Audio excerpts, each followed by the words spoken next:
to applying an ABM mindset to your event strategy. My name is Haley Kaplan. I am on the experiential marketing team here at Splash, and I am so thrilled to be your host for today's virtual discussion.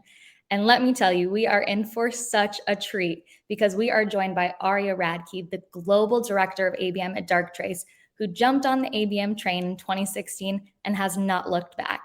She's built out global ABM teams and programs from scratch and is so excited to share her passion today. We also have Mandy Hansen, who is the Global Director of ABM at Lacework and a thought leader in her space with over 10 years of extensive experience in demand generation at various B2B high-tech software companies across so many industries. And we also have our very own Kate Hammett, CMO here at Splash, joining us today. With over 20 years of experience in marketing and events, she has led pre-revenue companies and established organizations to become revenue-generating modern marketing machines. So y'all don't even know how lucky we are that they have graciously lent themselves to all of us today to discuss how to apply an ABM mindset to your event strategy. Now, unlike conventional marketing efforts that tend to cast a wide net, ABM kind of flips that funnel. It identifies a select group of high potential accounts, and this focused approach ensures that every marketing effort is directed at those key decision makers within these accounts, optimizing the chances of engagement and conversion. And in today's market, where that genuine connection really matters more than ever before, these events in your ABM programs are pivotal when it comes to leaving that lasting impact on those key accounts, nurturing those key account relationships, and unlocking the true potential of your marketing efforts. And we're planning on diving deep into this today, folks, from simple steps to begin building that ABM program from the ground up to those specific blocks needed to craft those effective events within your ABM strategy, aligning internally on those key accounts, and even impactful ways to scale your ABM efforts. We've got ground to cover. But really quick, before we get into this discussion, we always run through a couple of housekeeping items here at Splash, especially because we might have some first timers in the audience. And if that's you today, welcome. Let us know, drop a chat, say hi. At Splash, we support marketers across the globe in their efforts to unlock event-led growth by helping them simplify their process, amplify their organization's brand, and measure their results in order to grow their business through everyday events at scale, whether they're in person, online, or hybrid. Splash completely powers the entire end-to-end attendee journey. So that means for today's event specifically, the registration page you RSVP'd on, all of the pre-event reminder emails you received, the virtual experience happening in Splash Studio right now are all a part of our all-in-one platform. You can think of it as kind of a real-time Splash Studio demo that you're getting right now. You've experienced our registration and design capabilities to get right here, so hopefully you've loved it. Once the live event concludes today, we'll also hope to host this event on demand in Splash. So you can actually use the link that you used to join today to watch it on demand. So whether you stay with us or you have to leave early, you're going to get access to the on-demand recording, which is awesome. If you're interested in a one-on-one demo, learning more about Splash, feel free to join our bi-weekly Meet Splash 30-minute product overview or sign up for a free account and test the waters yourself. Now that you know a little bit about Splash, I want you to feel comfortable with the platform we have today. So let's get welcome to our interactive tools. On the right-hand side of your screen, you'll notice we've got a chat and Q&A, some polls. You'll also see we've already launched our first poll, so feel free to go ahead and vote on that. And we're going to have a couple more sprinkled throughout today. They really are just there to help gauge what you guys in our audience are thinking and to just keep everyone engaged. And then if you have questions about anything that we're covering, questions for our awesome speakers, feel free to submit them in that Q&A tab. It's got the little question mark on it on the right-hand side. And other attendees can actually upvote questions that you're interested in hearing the answer to as well. And let's not forget about the event chat. So I would love for us to light that chat up right now, and let's go with an easy prompt for today. If you're tuned in, tell me what's been your favorite part of summer as we're starting to wind down. I don't know about you guys, but I have been loving being outdoors recently. I actually visited 5 national parks this summer. So feel free to drop in the chat what you guys have been up to this summer. I'm excited to see. Okay, well, one final housekeeping item, I promise, and it's really more of an announcement. We've got our community raffle. We do these at most of our webinars. And what could you win? A $50 Visa gift card to help you take care, which is one of our core values here at Splash. And here's how you can enter to win. Haley just went ahead and dropped a link to our LinkedIn post in the event chat. All you need to do is like it, leave a comment, and you'll be entered to win. We'll announce the winner at the end of today's event, so make sure you stick around to find out. Okay, enough of me gabbing about housekeeping items. Let's get into why you're here today. We're talking all about applying ABM mindset to your event strategy. And I'm absolutely thrilled to bring up onto the stage with me Aria Radke, Mandy Hansen, and Kate Hammett. Come on up. Well, hi, everyone. Thanks so much for joining me today. How are y'all doing? Good. How are you, Haley? Doing well. I'm having a great time. Hopefully, our audience is having fun too. Awesome. Well, I would love if we can start kind of you guys. I want you guys to introduce yourself. You probably do a better job than I would. And I want to hear how you guys got started in ABM. So, Mandy, why don't you kick us off by telling us a little bit about yourself and how you got into the ABM space? Yeah, I'd love to. Thanks, Haley. My name is Mandy Hansen. I am the director of global account-based marketing at Lacework. Lacework is a cybersecurity company based in the Bay Area. I live in Atlanta, though. So I have been doing ABM for a little over 10 years now, and it's definitely a passion of mine. I speak on it at events. I do lots of webinars. And really, the way that I got started, so many years ago, out of college, as we all know as marketers, there's lots of different functions you can go into. And I actually started in email marketing. And so early in my career, I went to lots of conferences and I wanted to make sure I was learning all about all the different marketing functions to kind of build out my career and figure out what my career path would look like. And I actually, being in Atlanta, joined the first Flip My Funnel event with Terminus, who is also based in Atlanta. And this was really, like you mentioned, the concept of instead of casting that wider net, focusing on the top point of the strategic accounts that matter most to your business and where you should really focus your time and efforts and budget. And so leaving there, it just clicked for me. It was something I was super excited about trying. And so I brought it back to the company I was at. I proposed, can I do a pilot? It was actually really successful. And then from there, I applied it at a lot of different companies. And now for the last 8 or so years, I've done 100% ABM. And it's something that I'm excited to continue. And it's constantly changing, lots of different things you can try. So that is how I got started. And even though I do a lot of different tactics, it's still being creative and really building out specific campaigns, which is why I've been in lots of industries. I have focused on all different types of accounts. It's challenging, it's fun, you can be creative. So that's kind of how I got started and why I stay in ABM. I love that. I feel like everyone always starts somewhere and then they find what they really love, and it brings them in a whole new direction of unleashing their passions, which is awesome. Well, thanks for being here, Mandy. Aria will have you go next, and then we'll go to Kate. Thank you, Haley. Hi, everyone. I'm Aria. Mandy, that's so funny that you and I have a very similar background. I relate a lot to what you had shared. I actually started, though, on the experiential marketing side early in my career at an agency running executive events and large conferences in the Bay Area. I don't live in the Bay Area anymore. I live in New York, but every software company in the world, you name it, I've probably worked an event for them at some point. Just kind of the nature of Silicon Valley. From there, I moved kind of in-house to a field marketing role where naturally you kind of do a lot more ABM. And it's funny, Mandy, that you mentioned the Flip My Funnel event, because some of my colleagues actually went to a Flip My Funnel event in San Francisco back, I think it was in 2016, that the ABM kind of world opened for us. And that was when we started narrowing in on those target accounts, even though at the time we were kind of already doing that. When you're in field marketing and you're working with sales, that's naturally something that happens when you're creating a successful event.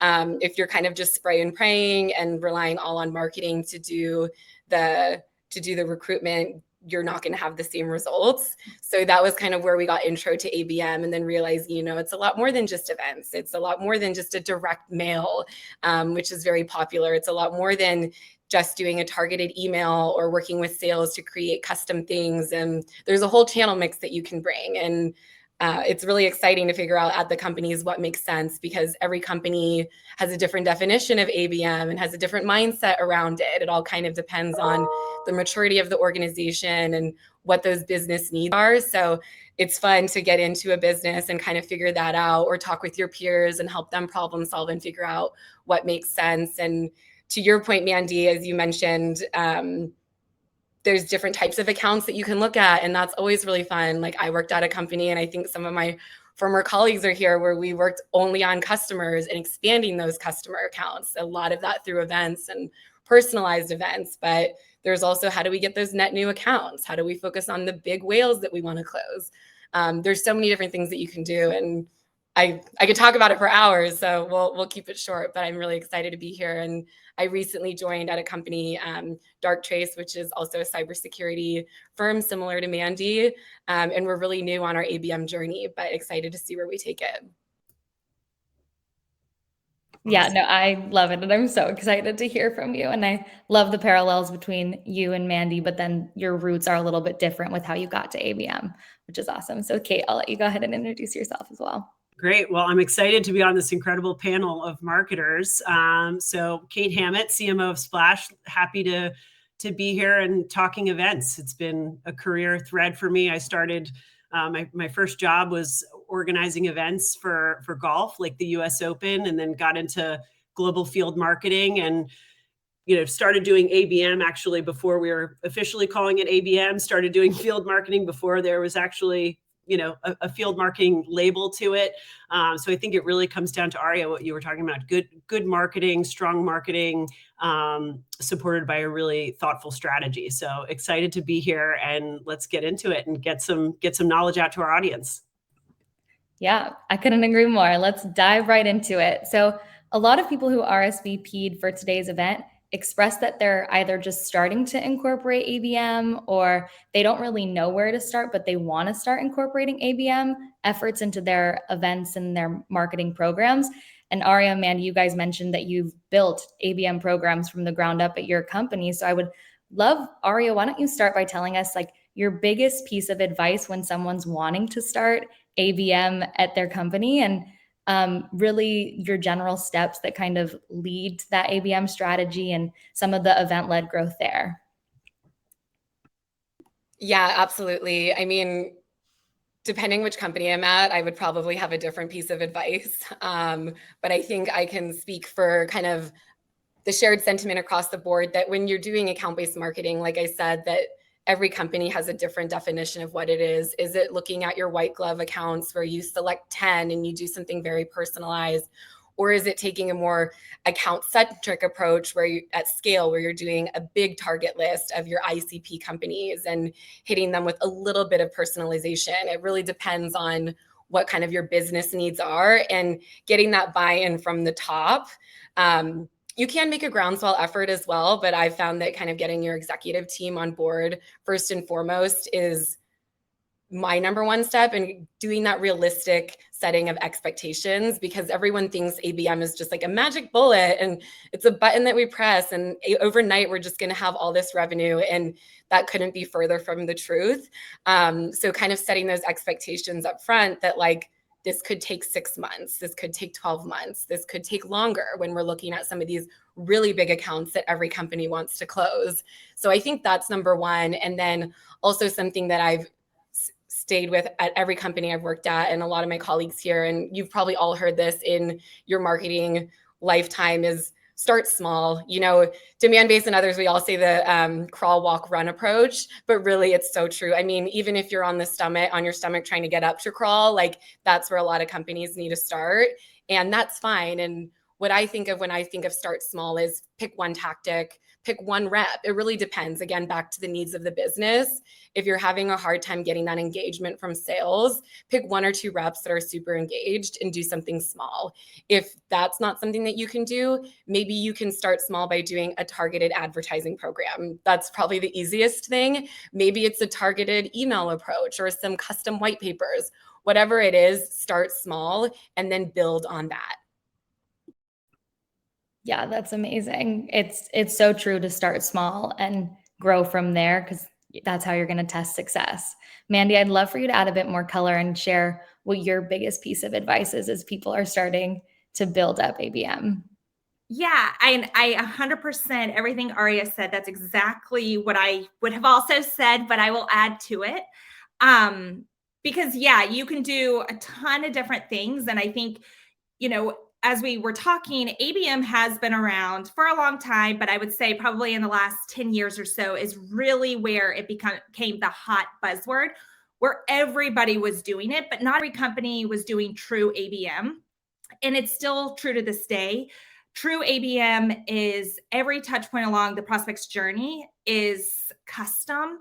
And so you can either do super custom one-to-ones, or you can do, like Aria mentioned, more of the, I would say, like vertical, persona-based, use case-based. So it's not like one-to-one type of custom, but it's still setting you up as a thought leader in that particular vertical or with that persona.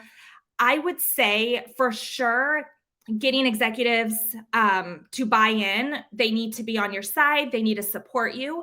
But also, I think just working closely with the sales team and having such a good relationship with them, because there's a lot of times on the just getting executive leadership buy-in, they kind of push the sales team to say, you either get on board, or they move to, other accounts if you're not going to help support the program. But I think for somebody getting into ABM, the advice I would give is to learn as much as you can from your peers that are doing that true ABM, because we've had successes, but we've also had plenty of failures.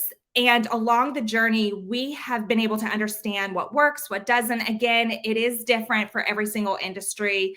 All different size companies, just understanding the sales cycle and what that looks like. But I think those of us that have been in doing true ABM for such a long time, and we've learned along the ways the things to do and not probably to do, are going to be your greatest teachers and mentors as you build a program of your own. Yeah, I completely agree. Finding the people that you can look up to in your space is huge, because they are the drivers for how you kind of set yourself up for success. Kate, did you want to add any more color to starting ABM? I know we're just starting it at Splash too. It's a new program for us as well. So I'm loving hearing what Aria and Mandy have to say. Yeah, I think when you're starting out, it's really important to think of two different drivers. I think one, the value that you're providing and the relationships that you're trying to build, and how that can inform your strategy. So in just a normal marketing motion, like pre-ABM or non-ABM, you're thinking about lead focus. There's some light personalization, but not necessarily as individually obsessed with a particular contact or a particular account. And I think understanding what the value would be, and Mandy had talked about, use cases and getting really granular in what that account's needs are, and what are their pain points, what are their challenges, what is their use case, and then building a relationship around how you're providing value, to that account in order for them to kind of solve their problems, I think is a really good way to stay rooted in a strong strategy, in an ABM mindset, and being able to tailor it to the resources that you have. Because always, in marketing, we're challenged by the amount of resources, the amount of time, the organizational strategy. So there's always that balance. But something, whenever I'm, kicking off an account-based type of motion, thinking through value, and then what sort of relationship are you trying to drive? And events, obviously, for us have been, critical. Throughout my career, events have been critical, especially in, creating that relationship. There's, something very authentic about meeting face-to-face, or even, now through Zoom, that a digital ad or a white paper, or, something that's been digitally customized just doesn't, always get across. So that's where I start, and the two things that I keep in mind, along with, double clicking on everything that Aria and Mandy shared. Yeah, no, that's putting your value first is huge. And especially when account-based, and figuring out what resonates with certain audiences makes all the difference, which is Very interesting. We also just launched a poll based on what Aria and Mandy said. If you guys have tried ABM, let us know. Has it been successful? Has it been a flop? Where have you guys had those successes and flops? We want to know. So as you guys kind of expanded on your biggest piece of advice for ABM and building that out, I would love for you to paint a picture of what your current ABM strategy looks like. And I know it's different for each account and approach, but how are you kind of leveraging events within your current strategy right now? And what really does your current strategy look like? If you want to go ahead and kick us off with this question, Mandy, I'd love to hear from you. Sure. Yeah. So just to set the stage so you guys know kind of what I'm focused on, 70% of my time is focused on creating custom one-to-one programs for our top enterprise and strategic accounts. So these are really the must-close accounts. They do have longer sales cycles because they are the big boy accounts, but the rest of my time is really focused on one-to-few, one-to-many, creating campaigns for specific verticals, personas, and set use cases. I know Aria mentioned this. I also do some customer upsell. So I do opportunity acceleration. So there's so many different things you can do within ABM. And it is true, ABM, because I am the only ABM person at my company, ABM is literally added to every initiative because everybody's like, oh, we need ABM. But the question is really, what are you trying to get out of this? And does it make sense? But that's really what I'm focused on in regards to the different tactics and how I have events as part of that. So I'm using all different tactics and programs. I'm using digital ads, linking to custom landing pages. I have custom website personalization. If they see a banner ad and they don't click, a lot of times you'll see them come to the website because they're kind of checking out who you are. So I have banner ads that pop up there. I have custom outreach sequences that I write for my SDR team and MDR team. I do custom direct mail. So I know exactly what I want to send influencers and decision makers. And then really the events. So the events, I leverage all different types. I have webinars. I have custom experiences that I do, executive roundtables. And these are in person and virtual. So that plays, I would say, a big part of my strategy because a lot of the digital tactics are just providing that air cover. But the events are really where I am focused on getting in front of the actual person. We're building relationships and making sure that we're engaging with the right accounts and they're attending our events as a major touch point to the entire journey that we're talking to them. I would love if you would kind of like double click on the event mix that you touched on, like the mix between virtual and in person. Like, how are you deciding what those events are for the specific like accounts that you're looking at? How are you kind of looking horizontally at those events? Yeah, so because I run lots of different types of events, honestly, it depends where the account is in the funnel. So for instance, my custom experiences in webinars with guest speakers. So I'll hire like a famous guest speaker. This is really used to attract customers and prospects to the particular event. It's not about lacework. It's all about thought leadership. And so that's really the draw because it's fun, it's unique.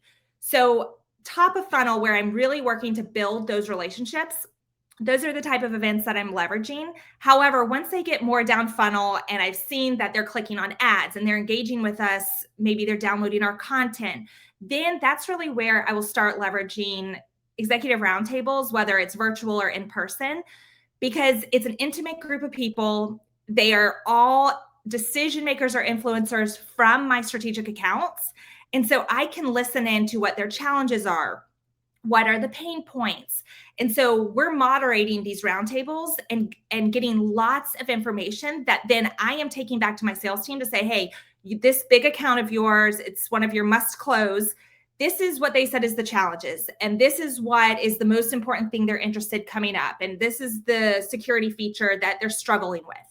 So these are all really important things that I can send back again to my sales team so they have the information and they can continue to follow up with that particular prospect and account and answer basically the problems they laid out of how Lacework solves them. Yeah, and that's so crucial because if you didn't have that in-person experience or interaction, you wouldn't have that insight into your demographic and those key accounts and like what they really are craving. So that's amazing. And I'd love hearing all about that. Now, I would love for Aria for you to give us a little bit more on your current strategy as well and how you are doing it at Dark Trace. I know it's a new program, but I would love to, if you would paint a picture for us. Yeah, I mean, since we're new and we're starting out, it is going to be a little bit different. Of course, you see your executives might be like, oh, we want to do something super personalized. And like Mandy spends 70% of her time doing that. Maybe that's something that works at some businesses, but at the stage of growth that we're at, that's something that we're not actually looking at right now. We're looking more at the other end of the spectrum where we're taking like that ABM at scale approach, which again, depending on who you talk to, is that real ABM? Is it not? Or is it just good marketing, right? Okay, it's just good marketing. Focusing on the accounts that are most likely to convert is really what we should be doing. We should be investing our money across whatever channel mix that is to converting the accounts that meet our ICP, that are part of our target account list, whether that's a 10,000 account list or a 5 account list. Like it could be anything. It's still accounts, so it's still account-based or account-centric marketing. We're not taking that spray and pray approach anymore.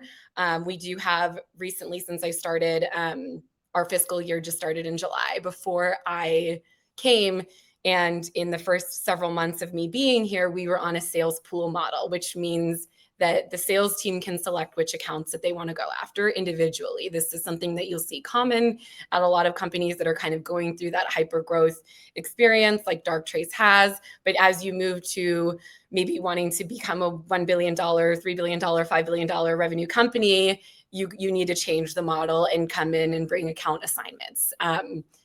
Without account assignments, it's really hard to do ABM. So imagine when I joined and we're going through that, oh, where do we start with ABM? Oh, okay, what accounts are we targeting? And it's a huge, vast list. So the first thing that we could do and what we did do and some of the tests that we ran where I'm saying this is not necessarily picking an engaged rep and going within line of what ABM is or what even the executive team or the board wanted with ABM is what can work with the business now, what can work to help move the needle within the tools and the technology and the way our company is operating. What can we do with that ABM lens?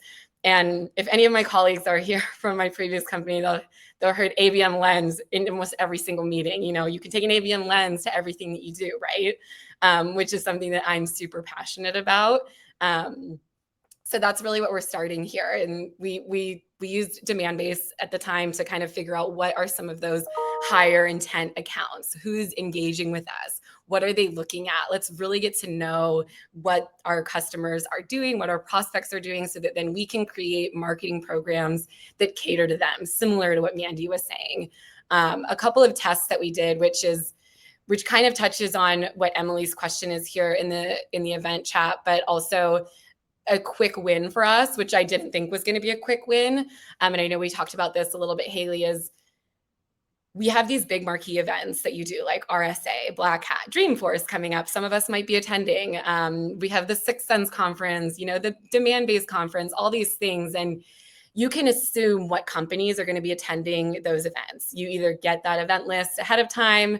Now it's more just like company name and location. You're not getting data, which is the data we used to get back in the day, which is totally fine.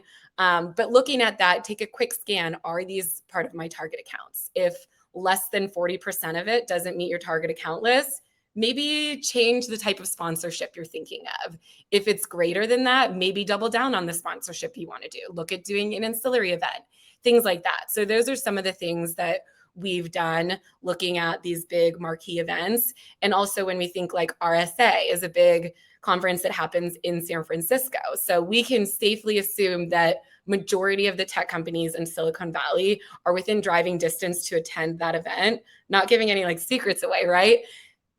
They're probably going to be at that event. So let's target them with a digital ad. Let's target the decision makers. Let's make sure that it's relevant using a high intent list or using some sort of engagement based on if you have that technology available to you.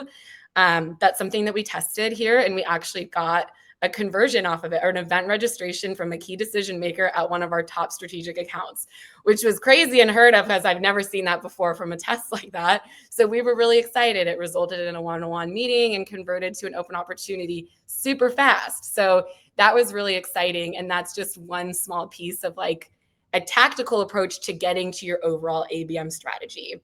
Now, we've recently just got a new CMO. He joined at the beginning of July. We're super excited to have him. And he's taking the whole marketing team on this journey of account-centric marketing. So the whole company is moving towards this account-centric focus. It's not account-based, which we have to make the differentiation of a lot internally. But since our sales team now has named accounts, and this is new to some of our younger sales force, we want to make sure that marketing's following suit and doing programs that match what they're working on. So we're moving that way. And then within that will come with proper targeting for events, for the campaigns that we do, bringing a multi-channel approach to all of our regions, like you would see for a typical field marketing organization. And that's really where we're looking at doing ABM, or account-centric marketing, is what we're skewing towards right now. Maybe in 12 months, we'll be doing what the rest of the industry deems as ABM. Well, you've got that lens on the whole marketing org now. I love that. That success story of hearing how your specific targeting actually paid off and turned into an op from meeting with you on site and getting to know your team at your event is just next level. And that's such a huge accolade. So congratulations to you and your effort for that, because that's awesome just starting out. And the fact that you didn't have account owners is kind of wild, and how you navigated those waters and are still navigating those waters is pretty incredible. Kate, did you want to add any other color to the current state of ABM within Splash, or kind of how we're looking at events with our ABM? Yeah, so I'd be happy to. I give two examples. I think hopefully would be helpful for us, thinking about, I think, ABM, account centric. In this mindset, when we think about existing accounts and how we can expand within existing accounts, some of our event strategy relies on really workshops and how we can help organizations overcome a specific challenge. So in a lot of enterprises, as an example, we see a challenge with compliance. So just think about, we're marketers, think about your brand, think about a squished JPEG on an event website, complete cringe, and how that feels from a marketing perspective when you might see that in other teams. How do you unify other teams around your brand? How do you get compliance there? Or we're with cybersecurity folks, so just all the challenges around security, around data. How do you solve for this? How do you solve cross-functionally? So, doing bespoke workshops where we get teams in the room to really tackle this challenge. It relates to Splash, but it also relates to a really high functioning organizational goal that they have. So we try to help, solve for that. So those sort of like bespoke events that really answer to a challenge, a great opportunity for, an account centric event. And then, when we think about how we hook, new prospects, or how we engage with, in an exec roundtable, how do you get an executive to really join a roundtable, or what else can be the hook? Obviously, a phenomenal guest speaker is amazing. I always, love to go see a keynote, or to go, have the opportunity to hear someone fantastic. But if you want to get someone on site in real life with other executives, using your attendee list and using folks who are already joining to promote the event, and making sure that your executive roundtables are a really tight group of people. I know I'm always motivated when I know a marketing mentor or somebody who might be dealing with the same challenges that I am is going to be at an event. So making sure you're making those connections. Again, it goes back to value and relationships. When you are inviting an executive to a roundtable specifically, making sure they know who else is going to be there, what value they can get from it, and who they might be sitting next to, who, they can solve a problem, make a connection, cut a deal, who knows? But making sure that you're kind of tying all that into your strategy as well. Absolutely. And I think kind of moving on to the next question in relation to what we've been talking about is figuring out that alignment within, like having that close alignment with your sales team can be really challenging, but also how are you doing that? Like, how are you going about figuring out those accounts? What data are you looking at? How are you finding out who those key deciders are that you need to talk to, or you need to bring to your executive roundtable, that you need to have on site, that you really want to book a one-on-one meeting with? How are you guys kind of approaching dealing internally with your sales team and pitching to them these events and these opportunities to really hone in on that account and nail that account? I would love, maybe Aria, you can start with this one and then we'll go to Mandy. Sure. So currently, it looks a little different than maybe what I would have been used to previously. With our sales and marketing alignment currently at Darktrace, it's really strong, but there is just kind of a lot of confusion of what marketing does, what sales does, what the overlap is. We have some new leaders that have come in from other businesses that are used to having ABM teams and used to having marketing teams that operate in a certain way that may be a little bit different than how we are operating or formerly were operating. And kind of balancing that is definitely a challenge where it's, okay, we understand the need to do ABM and your desire for ABM on a one-to-one basis, or even if it's one to few and we're taking 50 to 80 accounts. But it's also when we look at kind of the needs of the overall business, we don't want to leave the rest of the sales force and the rest of the accounts behind. So I think it's a combination of kind of meeting everyone where they're at, setting those realistic expectations, and having those open, honest conversations. I meet with I think there's like 15 or so directors of sales every other week. Some are in a forum setting, some are in one-to-one, and it's really getting that open conversation. Since we went through a recent change and I was part of the committee that was helping actually build what that account assignment was going to look like and how we can layer an intent and other attributes to figure out what our 5-star accounts are going to be, what our 4-star accounts are going to be, and how we're going to assign these. I had a really inside view into kind of how the sales org was going to be operating. And that gained a lot of trust from them and me on that side of it by being a part of that, because they're like, okay, she's bringing sound recommendations. It has our best interests in mind. While at the end of the day, we're all focusing on the customer and making that sale. The sales team is also sort of our customers when we think about it, especially if you're in a regional marketing role or a field marketing role. If you're not creating stuff that the sales team cares about, it's going to fail. So that's why I always say you want to get that alignment up front, especially when you're doing account-based marketing, because you want to have that accountability and buy-in from the start so that when it gets to the point where they really need to be engaged, they're not like, oh my God, Ari, I have no idea what this is that you're sharing with me. Why would I send them that? Or what are you doing? Did you email that account? Like, this is crazy. So I think that's kind of the beginning, and I just went off on a tangent and I don't remember what the original question was, so I apologize. But yeah, you did it. We loved tangents and you answered it. It was all about like, how are you getting that internal buy-in, that internal relationship developed? And yes. Yes. On that note, I will say the other thing is, if you're having a hard time getting your whole committee of sales team involved and getting that buy-in, we can bring it back to doing that start small approach and selecting a few reps or a group of reps or CSMs where you want to run a couple of tests and prove that this way of marketing works. I mean, you'll see it. Forrester's got papers on it. There's whole businesses around training people on ABM.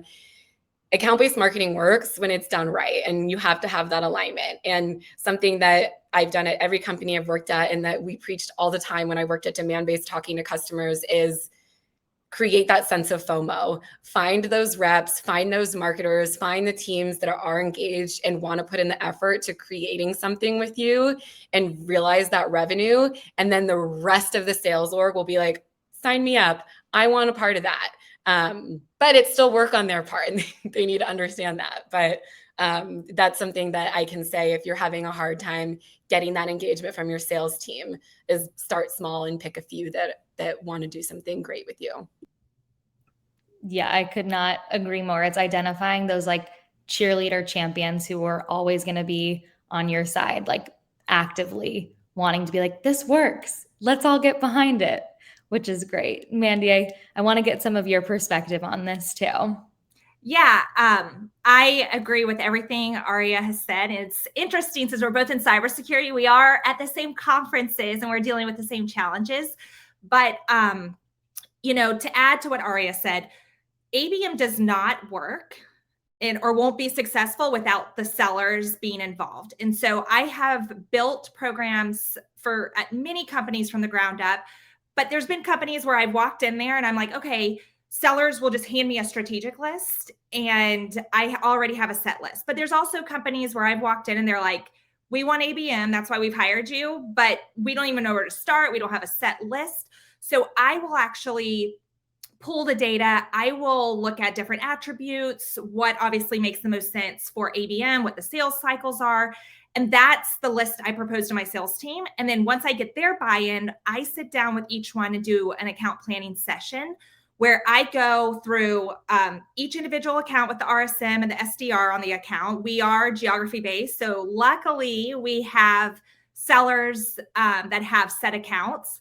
I can't imagine them not, because you have to have that constant feedback loop with that person who keeps talking to the account.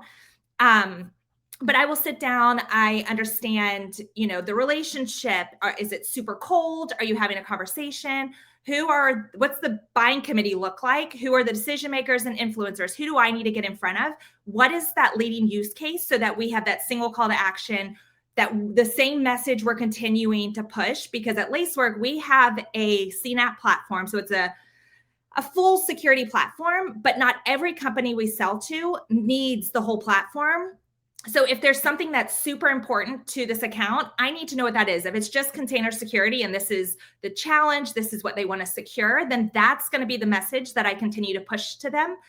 Once I have that account planning session, I build out a campaign brief. And so this outlines everybody that's on the account that I need to talk to, the messaging. I actually write all the outreach sequences, the banner ad copy, landing page copy, and I will give this to my sellers before I build anything or launch anything, so that I have their buy-in. And if there's anything at the last minute that they're like, oh no, I just talked to this prospect and they're interested in this, or they don't want to be outreached to, or anything like that, I make notes of that. And the reason I say it's very important to have a feedback loop is because there's been times where I'm sending a direct mail and they'll ping me and they say, hey, I just got off the phone with this prospect. They're having a baby and they'll be on maternity leave. Guess what I send them? I send them a gift card to Bye Bye Baby from my seller.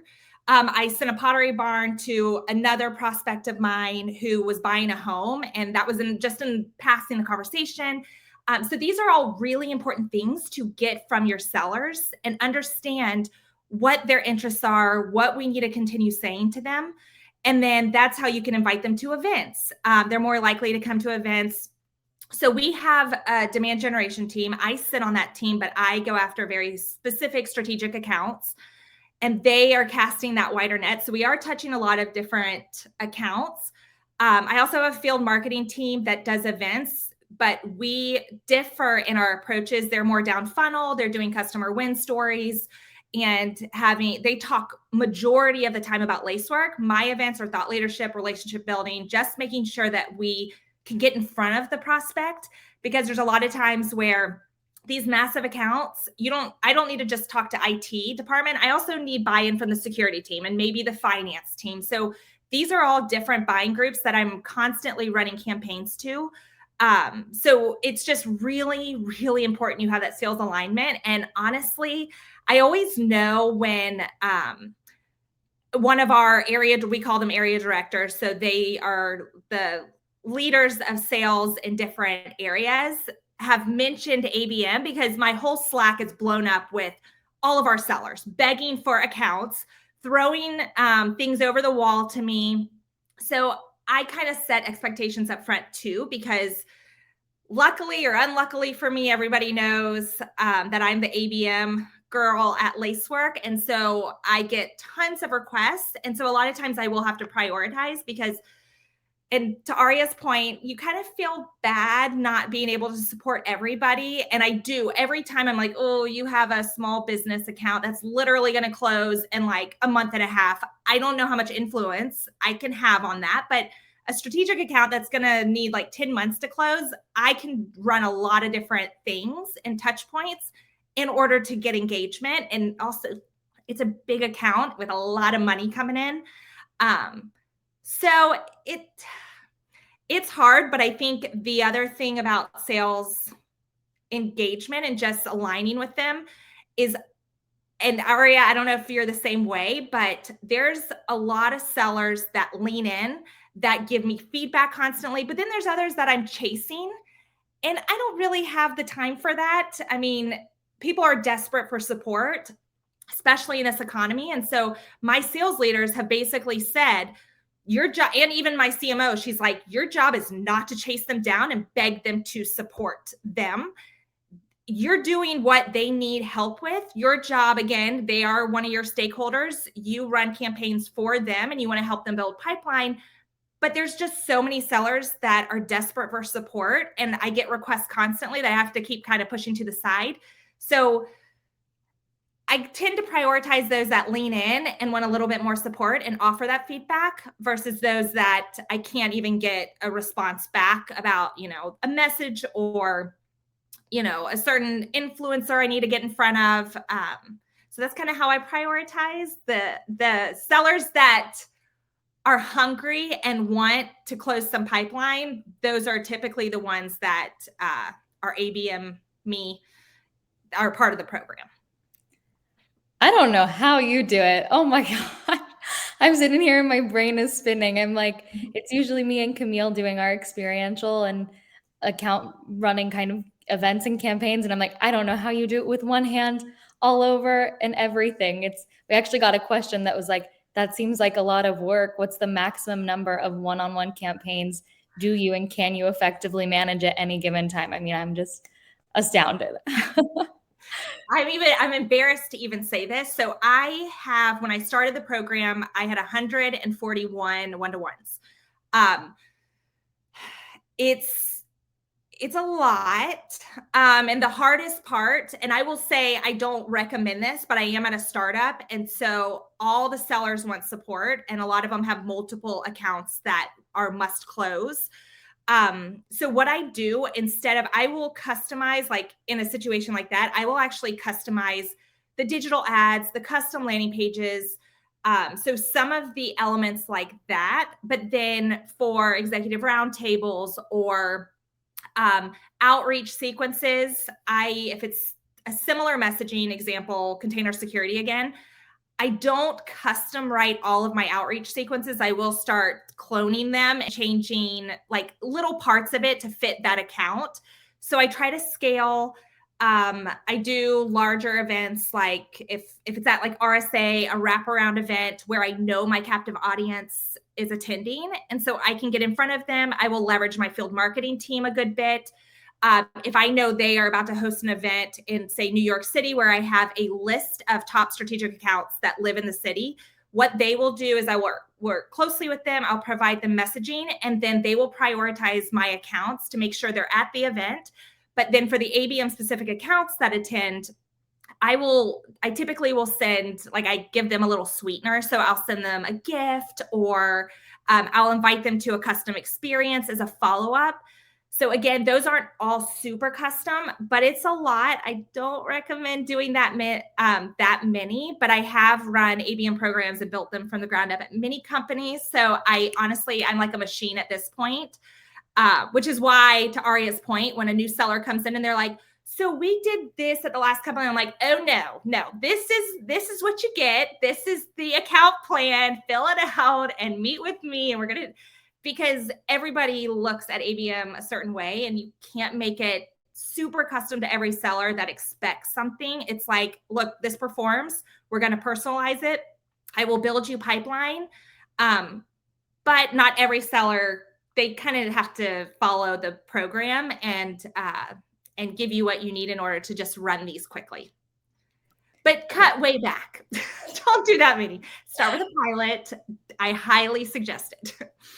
Yeah, just thinking about that, there's so much that we could get into with personalization. But Aria, I saw your microphone turn off when it came to events. Was there something you wanted to add on the event side that Mandy touched on? Yeah, I was just going to say, I love that you mentioned the account plan that you do with your sales teams. I think that's a great thing that helps hold the sellers that you're engaging with accountable. It's something that I've seen a couple of the different companies, and that is either led by the commercial team or brought in by the marketing team when we want to do ABM. I know I was at an event last year in London with Salesforce, and they were talking about their ABM program, and they do a lot more of that one-to-one. And if an account wants to be enrolled, the sales team actually has to create a business case. I love a business case. I mean, people that I work with now are like, get this girl out of here. I don't want a brief. I don't want a business case. But really, when you know what you're all marching towards, the same goal, and you have this kind of document of accountability, it makes things a lot easier. It also then, on the side of the events, when it comes to that, I love that you mentioned that, and marketing having a seat at the table when you're making these decisions, because I think as marketers, we often sometimes, well, I don't know, maybe I'm speaking for everyone here and projecting, but sometimes we get afraid to speak in front of the sales team or share our ideas because we're not the sellers, we're not in their shoes, we're not having those conversations, and they know better than us. This is something that I experienced a lot when I was younger in the world of marketing, working with sales. But don't be afraid, because marketing has a completely different perspective on the sales cycle than the salesperson does. The accounts are not thinking about you as much as we're thinking about them. The sales team is so focused on closing the deal and making that sale that they often forget about those little nice touch points that Mandy mentioned around sending the Bye Bye Baby gift card or remembering a birthday that they said in passing. So I encourage my teams to be part of those calls with the customers and really understand them. One of my former colleagues, Nathalie, she's on this call, she did a really good job at creating these unique experiences for our customers because she was so close to them and the sales team. And it was just super, super awesome to see that. And that's something that I try to replicate everywhere I go, because we have a completely different lens on things. We also have technology that sales probably has access to, but they're like, nope, not another tool, where we can actually make that recommendation of lists to target. They're like, oh, I want to close Microsoft. Okay, who doesn't, right? Like, I want to close these big name accounts, but we actually can look at the data and be like, well, actually, like Microsoft hasn't been on our website in like a year. So that's probably not the best like use of our effort, right? And we can actually make that recommendation to the sales team, and they're like, wait, this is super cool. And then you create that relationship where you're a strategic partner to your sales team, which is what I think is the most important thing when we're talking about account-based marketing, being an extension of your sales force and really being their partner on the ground doing things. With that, I will also say this like different perspective. I know someone had asked, I think it was Emily had asked about something that you've done that's worked on site at conferences or at roundtable events. This can also work digitally as well.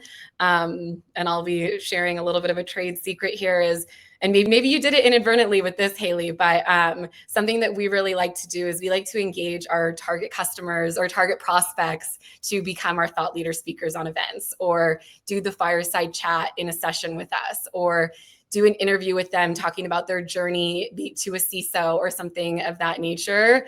I am not a Splash That customer, but here I am on this event. So that's great. So that's a similar thing, but that really works because then you're building that relationship, and this is a relationship building business.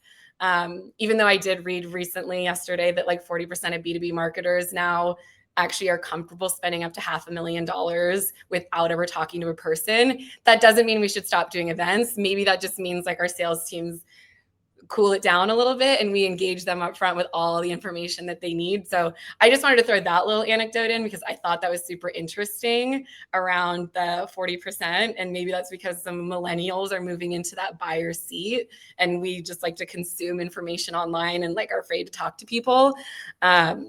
But yeah, that was a long way of saying that strategic partner with sales is key and bringing that marketing perspective, because it's a lot different than what they're talking about every day.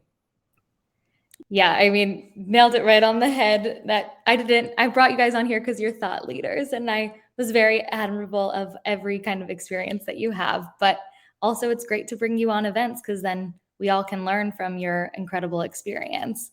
So we only have like 5 minutes left of this webinar. Time has just flown by, which is crazy, but I kind of wanted to end on this last question, and it kind of ties everything together that we've been talking about, and really just kind of what Aria spoke to is that even though people have every information that they need, you still need events to establish those relationships. It is a relationship building business. And so I really want to hear from you both kind of, why does ABM strategy need events, and how do they help grow your growth for your business, drive that growth? And yeah, so I would love, Aria, Mandy, one of y'all, feel free to take the stage first. All right, Mandy, go for it. Yeah, so I would say, well, let me put it this way. I run a lot of events, and I run lots of executive roundtables experiences, and so in webinars. Every single one of my events that have been ABM led with messaging, follow-up gifts, outreach sequences, etc., has created pipeline, either sourced or influenced. So I would definitely say events just in general are, out of all the tactics, generate the most pipeline. And you're exactly right. Because I'm running lots of intimate type of roundtables, whether they're in person or they're virtual, it's a small group of people that we bring together. They're all discussing. Typically, I will have them all about the same level. So they are experiencing the same challenges, pain points, as their peers. And I think maybe Haley, you had mentioned it, is just being able to have the same types of experiences, even though they're at different verticals. People want to hear about how other people are facing these challenges or what they are having to do in their particular vertical.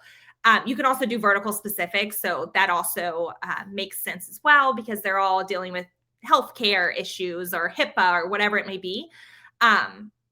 I think just when you look at over the last, I guess, few years at this point with the pandemic, so many people moved to digital tactics with budgets being cut, et cetera. People are, and here we are on a webinar, but I think why in-person events, wraparound events work so well is people have been craving that personal interaction for a really long time. We sit, even with my team, most of us are remote. We still try to plan things just so we get in person. It is a completely different feel when you're in a room together brainstorming versus just having a chat over Zoom. And I think people have gotten to that point. More people are now going to conferences. Everybody wants to be able to be with peers and have a relationship just outside of work. And that's where a lot of the discussions around, challenges or pain points, work experiences happen. And so it's important, if those are your target accounts, to be a part of those conversations and host experiences or events. Like we're talking about doing pickleball right now. It's hot and everybody wants to do pickleball, but these are things where, yeah, we're going to have fun. We're going to play, but we're also going to have, standing around the drink cooler. We're discussing work. We're discussing the challenges. So these are ways that you can listen more and understand more about what your prospects need versus just sitting on a webinar with them or a virtual sales call where maybe they're not paying attention as much. They're taking their different notes on something. So I think just really getting in front of people, it's just a different feel and what people really want right now, which is why I think a lot of people join these in-person events or custom experiences. Absolutely. I have not played pickleball. I have not jumped on that train, but I hear it everywhere and I have to give it a try. So that sounds like so much fun. Aria, I'd love for your take on this too. Yeah, I mean, I agree with everything Mandy said. We'll never see events going away. People crave that in-person interaction. They work. Like, you'll see it. The numbers speak for themselves. They're like one of the highest converting marketing channels at every business I've seen. They're imperative to that sales cycle, especially when you're looking at those MOFU, BOFU, open opportunity accounts. Like, you have to have an element of in-person events, whether that's marketing led or sales led, it's necessary, especially in the world that Mandy and I operate in. When we're talking with security professionals, they're less likely to share a lot of their challenges on a Zoom or on a digital forum or in an email. Like getting them in a room to talk with each other, to talk with their peers about what keeps them up at night is really, really important and really, really valuable. So that's something that if you can create a forum for your group, like a small forum, not like 50 people if you're doing a roundtable, but maybe like a 12 to 15 person roundtable, that's hugely, hugely valuable to your prospects. I'll also say that like, you never know what these events can do. You can literally walk out of an event and have a deal signed the next day. I've seen it happen. I mean, we recently had a CISO attend one of our top tier events. You've probably seen Darktrace as a big McLaren's partner. We do the F1 events, and we had a CISO come to one of those that is a customer that was on the table for expansion, but they had no interest in doing that. But somehow they got in front of the right customers at this event, talked to the right leadership at Darktrace, and the next week we open up that expansion deal again and it's back on the table. And that never would have happened if we hadn't gotten that uninterrupted time with that CISO. Like I said it earlier, I'll say it again. No one's thinking about their software vendor or their security vendor in our case. Well, maybe they are, as much as the person selling to them. So getting in front of them, they're less likely to open a Zoom, they're less likely to respond to an email. But if you can get them in front of their peers and create that experience, then you're going to be set up for success. I could not agree more. And what an awesome story. I love that example. That's amazing. Kate, did you want to add any final closing color to having events within your ABM? No, I feel like our Aria and Mandy really nailed it for us. And I know we're over time, so we don't want to cut into everyone's next meeting, but this has been, an incredible panel. So thank you so much for your insight. It was great to be a part of this. Yeah. Piggybacking on what Kate said, what an enlightening conversation. Thank you both, all of you so much, Aria, Mandy, and Kate. Thank you so much for joining us today. Your insights were invaluable. And we're just about at the end of time, which means we get to announce our raffle winner. So congratulations to Christy Weaver. We'll get in touch with you to get that $50 Visa gift card over to you to help you take care. On behalf of the entire Splash team, thank you so much for joining us today. We live for creating these experiences and these opportunities for marketing and event professionals like you to learn with us and your fellow marketing peers. If you found today's event valuable, please let us know. We just dropped a link in the chat to go ahead and give us a feedback survey. So go ahead and fill that out. Save the date for September 20th. We're hosting our next riveting discussion all around AI. So make sure we're going to be sending out that invite soon. So keep your eye out for that.